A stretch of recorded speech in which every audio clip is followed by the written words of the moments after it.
أعوذ بالله من الشيطان الرجيم بسم الله الرحمن الرحيم الحمد لله رب العالمين والعاقبة للمتقين الصلاة والسلام على سيد المرسلين نحمده ونصلي على رسوله الكريم أما بعد فأعوذ بالله من الشيطان الرجيم بسم الله الرحمن الرحيم إن الله وملائكته يصلون على النبي يا أيها الذين آمنوا صلوا عليه وسلموا تسليما الصلاة والسلام عليك يا رسول الله الصلاة والسلام عليك يا حبيب الله الصلاة والسلام عليك يا نبي الله وعلى آلك وصحابك يا نور من نور الله سب کو ایک طرف سے السلام علیکم ورحمۃ اللہ وبرکاتہ. جیسا کہ کل ہم نے جو ویڈیو اپلوڈ کی تھی جو بیان کیا تھا حضرت خواجہ بن الحارث رضی اللہ تعالی عنہ کی تکلیفیں کہ انہیں وقت اسلام میں کتنی تکلیفیں دی گئی, ان کو تپتی ریت پر جلایا گیا, ان کو تب کولے جلتے ہوئے کولوں کے اوپر لٹایا گیا کہ ان کی کمر جل کے راکھ ہو گئی, یعنی پیپ نکلنے لگی, پھر بھی انہوں نے کلمہ پڑھنا نہیں چھوڑا اور اللہ تبارک و تعالیٰ کی رضا کے لیے تکلیفوں کو برداشت کرتے رہے.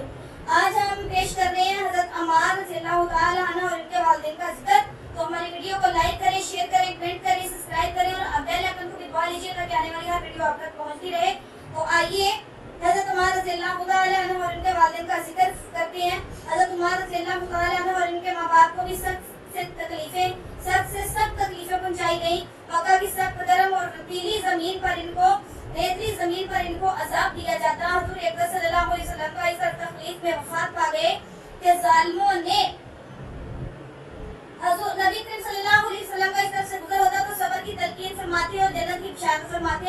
آخر ان کے والد حضرت یاسر رضی اللہ تعالیٰ عنہ اسی تکلیف میں وفات پا گئے کہ ظالموں نے مرنے تک چین نہ لینے دیا, اور ان کی والدہ حضرت سمیہ رضی اللہ تعالیٰ عنہ کی شرمگاہ میں ابو جہل ملعون نے ایک بچہ مارا جس سے وہ شہید ہو گئی مگر اسلام سے نہ ہٹی. حالانکہ بوڑھی تھی, ضعیف تھی, مگر اس بد نصیب نے کسی چیز کا بھی خیال نہیں کیا.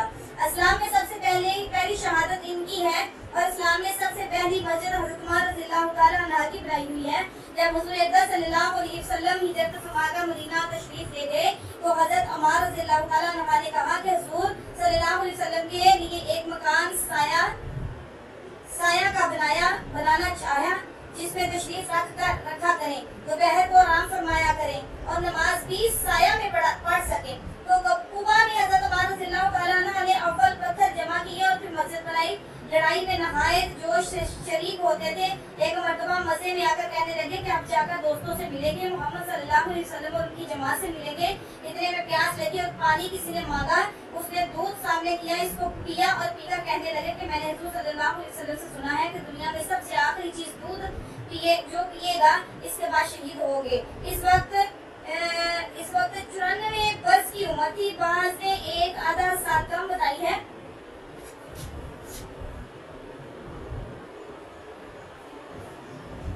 کسی نے کم بتائی ہے. تو یہ تھی حضرت عمار رضی اللہ تعالیٰ عنہ کی تکلیفیں اور ان کے والدین کی تکلیفیں.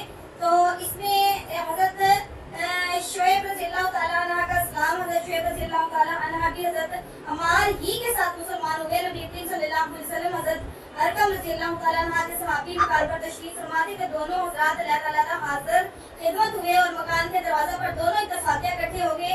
ہر ایک نے دوسرے کی غرض معلوم کی تو ایک ہی غرض یعنی اسلام لانا اور حضور صلی اللہ علیہ وسلم سے فیض مستفند ہونا دونوں کا مقصد تھا.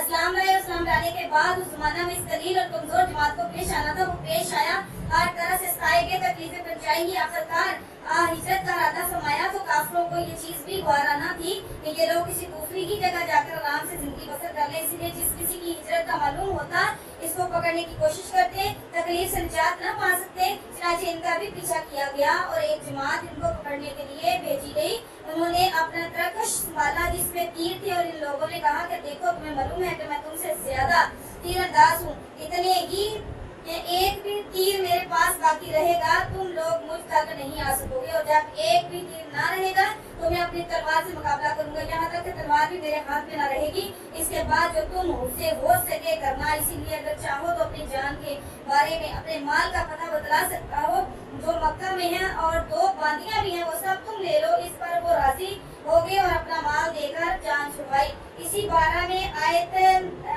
پاک ہے وَمِنَ النَّاسِ مَن يَشْرِي نَفْسَهُ ابْتِغَاءَ مرضات اللہ واللہ رؤوف بالعباد.